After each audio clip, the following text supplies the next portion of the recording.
गौरैया और हाथी। पहले सब्सक्राइब करें फिर सुने। एक वन में बरगद के पेड़ की ऊंची डाल पर एक घोंसला था, जिसमें गौरैया स्पैरो का जोड़ा रहता था।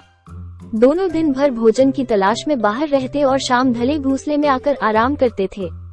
दोनों खुशी खुशी अपना जीवन यापन कर रहे थे। मौसम आने पर गौरैया ने अंडे दिए। अब उसका पति भोजन की तलाश में जाता और वो घोंसले में रहकर अंडों को सेती और उनकी देखभाल करती थी। वे दोनों बेसब्री से अंडों में से अपने बच्चों के बाहर निकलने की प्रतीक्षा कर रहे थे। एक दिन रोज की तरह गौरैया का पति भोजन की तलाश में गया हुआ था और गौरैया घोंसले में अंडों को से रही थी। तभी एक मदमस्त हाथी एलिफेंट उस वन में आ गया और उत्पात मचाने लगा। वो अपने विशालकाय शरीर से टकराकर और सूंड से हिला हिलाकर पेड़ पौधों को उखाड़ने लगा। कुछ ही देर में सारा वन तहस नहस हो गया। आगे बढ़ते बढ़ते वो उस बरगद के पेड़ के पास पहुंचा, जहां गौरैया का घोंसला था। वो जोर जोर से पेड़ को हिलाने लगा, लेकिन बरगद का पेड़ बनियान ट्री मजबूत था। हाथी उसे गिरा नहीं पाया, लेकिन इन सब में गौरैया का घोंसला टूटकर नीचे गिर पड़ा और उसके सारे अंडे फूट गए। अपने बच्चों की मृत्यु पर गौरैया विलाप करने लगी। जब उसका पति वापस लौटा तो गौरैया ने रोते रोते उसे हाथी की करतूत के बारे में बताया। वो भी बहुत दुखी हुआ।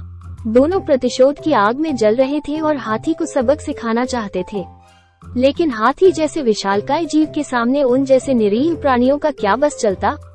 उन्हें अपने मित्र कटफोरवा वुडपॉकर की याद आई और वे उसकी सहायता लेने का पहुंच गए। कटफोरवा के दो मित्र थे, मधुमक्खी बी और मेढक फ्रॉग। वे दोनों भी गौरैया के जोड़े की सहायता को तैयार हो गए। सबने मिलकर योजना बनाई और हाथी को सबक सिखाने निकल पड़े। पूरे वन को तहस नहस करने के बाद हाथी एक स्थान पर आराम कर रहा था। उसे देख योजना अनुसार मधुमक्खी ने उसके कानों में अपनी स्वरलहरी छेड़ दी।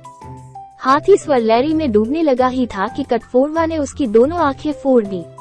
हाथी दर्द से चीख उठा। इधर हाथी के अंधे होते ही कुछ दूरी पर मेढक टर करने लगा। मेढक के टर्राने की आवाज सुनकर हाथी ने सोचा कि अवश्य ही कुछ दूरी पर तालाब है। वो मेढक की आवाज की दिशा में बढ़ने लगा। योजना अनुसार मेढक एक दलदल के किनारे बैठा टर्रा रहा था। हाथी तालाब समझकर दलदल में जा घुसा और फंस गया। दलदल से निकलने का भरसक प्रयास करने के बाद भी वो सफल न हो सका और उसमें धंसता चला गया। कुछ ही देर में वो दलदल में समा गया और मर गया। इस तरह जैसे गौरैया ने अपने मित्रों की सहायता से हाथी से अपने बच्चों की मौत का प्रतिशोध ले लिया। सीख: एकजुटता में बड़ी शक्ति होती है। एकजुट होकर कार्य करने पर कमजोर से कमजोर व्यक्ति भी बड़े से बड़ा कार्य संपन्न कर सकता है।